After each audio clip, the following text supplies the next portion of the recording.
إن الحمد لله نحمده ونستعينه ونستغفره ونعوذ بالله من شرور أنفسنا ومن سيئات أعمالنا من يهده الله فلا مضل له ومن يضلل فلا هادي له وأشهد أن لا إله إلا الله وحده لا شريك له وأشهد أن محمدا عبده ورسوله أرسله بالحق بشيرا ونذيرا يا أيها الذين آمنوا اتقوا الله حق تقاته ولا تموتن إلا وأنتم مسلمون يا أيها الناس اتقوا ربكم الذي خلقكم من نفس واحدة وخلق منها زوجها وبث منهما رجالا كثيرا ونساء واتقوا الله الذي تساءلون به والأرحام إن الله كان عليكم رقيبا يا أيها الذين آمنوا اتقوا الله وقولوا قولا سديدا يصلح لكم أعمالكم ويغفر لكم ذنوبكم ومن يطع الله ورسوله فقد فاز فوزا عظيما أما بعد فإن خير الحديث كتاب الله وخير الهدي هدي محمد صلى الله عليه وسلم وشر الأمور محدثاتها وكل محدثة بدعة وكل بدعة ضلالة وكل ضلالة في النار. أعوذ بالله السميع العليم من الشيطان الرجيم من همزه ونفخه ونفثه بسم الله الرحمن الرحيم. ظهر الفساد في البر والبحر بما كسبت أيدي الناس ليذيقهم بعض الذي عملوا لعلهم يرجعون. وقال تبارك وتعالى في مقام آخر إن الله لا يغير ما بقوم حتى يغيروا ما بأنفسهم وإذا أراد الله بقوم سوءا فلا مرد له وما لهم من دونه من وال. محترم سامعین، حاضرین جمعہ، پیارے بھائیوں، اسلامی خواتین، پیاری ماؤں، نوجوان ساتھیوں اور پیارے بچوں، اشتہار و اعلان کے حوالے سے آپ کے ذہن و دماغ میں یہ بات ہے کہ آج آپ حضرات کے سامنے مجھے جس موضوع پر خطاب کرنا ہے وہ ہے امت کا زوال، اسباب و علاج. پیارے بھائیوں، اللہ تبارک و تعالی کا ہم لوگوں کے اوپر بہت بڑا احسان اور بہت بڑا کرم یہ ہے کہ اللہ رب العالمین نے اس کائنات کے اندر ہمیں اور آپ کو پیدا کرنے کے بعد جس دین اور جس مذہب کا ماننے والا بنایا وہ دین اسلام، اور وہ ایسا دین اسلام ہے جو دین اللہ رب العالمین کا سب سے محبوب اور پسندیدہ دین ہے. اللہ رب العالمین نے دین اسلام کے بارے میں خود بیان فرمایا ان الدین عند اللہ الاسلام، کہ اللہ رب العالمین کے نزدیک اگر کوئی بھی دین قابل قبول ہے، اللہ رب العالمین کے نزدیک اگر کوئی بھی دین محبوب اور پسندیدہ ہے تو وہ دین اسلام ہے.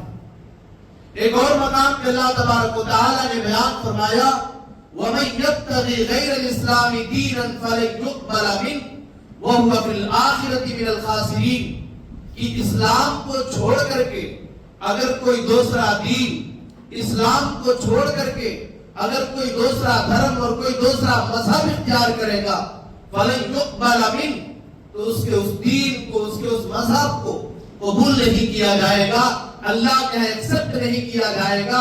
وَهُوَ فِي الْآخِرَةِ مِنَ الْخَاسِرِينَ، اور اسلام کو چھوڑ کر کے دوسرے مذہب پر عمل کرنے والا، اسلام کو چھوڑ کر کے دوسرے دین کو اختیار کرنے والا، اسلام کو چھوڑ کر کے دوسرے دین کے ساتھ اس دنیا سے جانے والا آخرت میں گھاٹا اور خسارہ اٹھانے والا ہوگا. تو ہم سب کو اس بات پہ اللہ رب العالمین کا شکر ادا کرنا چاہیے کہ رب العالمین نے ہمیں اور آپ کو مسلمان بنایا، اسلام والا بنایا. اور ساتھ ہی ساتھ ہم یہ جان لیں کہ اللہ تبارک و تعالیٰ نے اس کائنات کے اندر جتنی امتیں آئیں ان تمام امتوں میں اس امت کو سب سے بہترین اور افضل امت قرار دیا۔ اللہ تعالیٰ بیان فرماتا ہے کنتم خیر امت اخرجت للناس تأمرون بالمعروف وتنہون عن المنکر وتؤمنون باللہ۔ اللہ کہتا ہے میرے بندو، اے ایمان والو، اے نبی اکرم جناب محمد رسول اللہ صلی اللہ علیہ وسلم کے امتیوں، کنتم خیر امت اخرجت للناس، تم بہترین امت ہو، تمہیں اسی لیے پیدا کیا گیا ہے تاکہ تم لوگوں کو بھلائی کا حکم دیتے ہو، تأمرون بالمعروف وتنہون عن المنکر، تم لوگوں کو نیک کام کرنے کا حکم دیتے ہو اور گناہ کے کاموں سے، غلط کاموں سے اور حرام کاموں سے منع کرتے ہو، وتؤمنون باللہ، اور تم اللہ رب العالمین کے اوپر ایمان رکھتے ہو۔ اللہ نے اس امت کو خیر امت قرار دیا، لیکن جس امت کو اللہ رب العالمین نے خیر امت قرار دیا، جس امت کے ماننے والے ایک دور ایسا آیا کہ ان کی طاقت و قوت کے چرچے دنیا کے اندر ہو رہے تھے، جس قوم کے ماننے والے اس سماج اور معاشرے کے اندر بڑی عزت و وقار کے ساتھ جانے اور پہچانے جاتے تھے، آج یہ امت پستی کی جانب جا رہی ہے، آج یہ امت ذلیل ہو رہی ہے، آج یہ امت رسوا ہو رہی ہے۔ آج دنیا کے اندر جانوروں کے حقوق کی تنظیمیں موجود ہیں، جانوروں کے حقوق کی حفاظت کے لیے، جانوروں کی جانوں کی حفاظت کے لیے اس دنیا کے اندر تنظیمیں موجود ہیں، مگر مسلمانوں کو آج مار دیا جاتا ہے، پل بھر میں ان کے گھروں کو گرا دیا جاتا ہے، مسلم نوجوان کو بے گناہ موت کے گھاٹ اتار دیا جاتا ہے، پل بھر میں مسلمان بہوؤں کی عزت و آبرو کو نیلام کر دیا جاتا ہے، ان مسلمانوں کے مدارس و مساجد پر پابندیاں لگا دی جاتی ہیں اور کوئی اس دنیا کے اندر کی آواز اٹھانے والا نظر نہیں آتا۔ لیکن ایسا کیوں ہوا؟ ریزن کیا ہے؟ سبب کیا ہے؟ وجہ کیا ہے؟ کن وجوہات کی بنیاد پر اللہ رب العالمین نے اس امت کو ذلیل اور رسوا کیا ہے؟ یہ ہم جانیں گے انشاءاللہ، مگر اس سے پہلے ہم اور آپ یہ یقین رکھ لیں کہ اگر اللہ رب العالمین نے اس امت کو ذلت کی راہ دکھائی ہے، اگر اللہ نے اس امت کو ذلیل اور رسوا کیا ہے، تو عزت و ذلت کا مالک اللہ ہے، عزت بھی دینے والا، ذلت بھی دینے والا اللہ ہے۔ اللہ رب العالمین بیان فرماتا ہے قُلِ اللَّهُمَّ مَالِكَ الْمُلْكِ تُؤْتِي الْمُلْكَ مَن تَشَاءُ وَتَنزِعُ الْمُلْكَ مِمَّن تَشَاءُ۔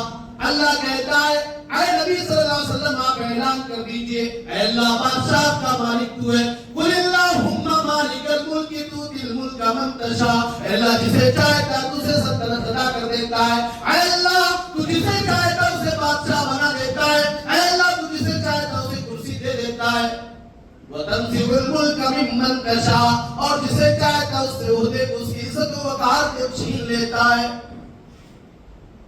اللہ رب العالمین کی عزت و ذلت مالک تو الملک من تشاء۔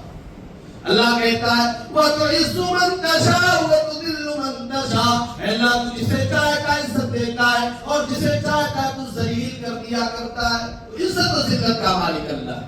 اب آئیے کچھ پوائنٹ کی روشنی میں ہم جاننے کی کوشش کریں گے انشاءاللہ کہ یہ امت ذلیل کیوں ہو رہی ہے۔ ذلت کا پہلا سبب یہ ہے کہ اس امت کے افراد گنہگار ہو گئے ہیں۔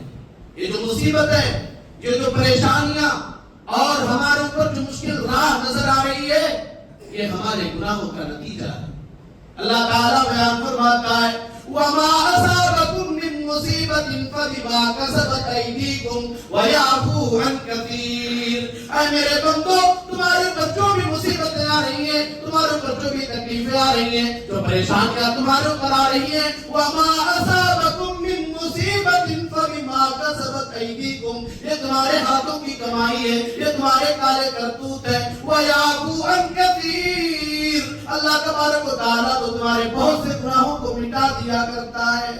ایک اور جگہ اللہ فرماتا ہے ظَهَرَ الْفَسَادُ فِي الْبَرِّ وَالْبَحْرِ بِمَا كَسَبَتْ أَيْدِي النَّاسِ لِيُذِيقَهُم بَعْضَ الَّذِي عَمِلُوا لَعَلَّهُمْ يَرْجِعُونَ۔ اللہ کہتا ہے دنیا کے اندر خشکی میں یا سمندر میں تمہیں جو بھی فساد نظر آ رہا ہے، جو تباہی نظر آ رہی ہے، جو بگاڑ نظر آ رہا ہے، جو پستی نظر آ رہی ہے، ظَهَرَ الْفَسَادُ فِي الْبَرِّ وَالْبَحْرِ بِمَا كَسَبَتْ أَيْدِي النَّاسِ، یہ اپنے لوگوں کے ہاتھوں کے کرتوت ہیں، یہ لوگوں کے اپنے کالے سارے کارنامے جن کے گناہوں کی وجہ سے اللہ انہیں سزا دے رہا ہے.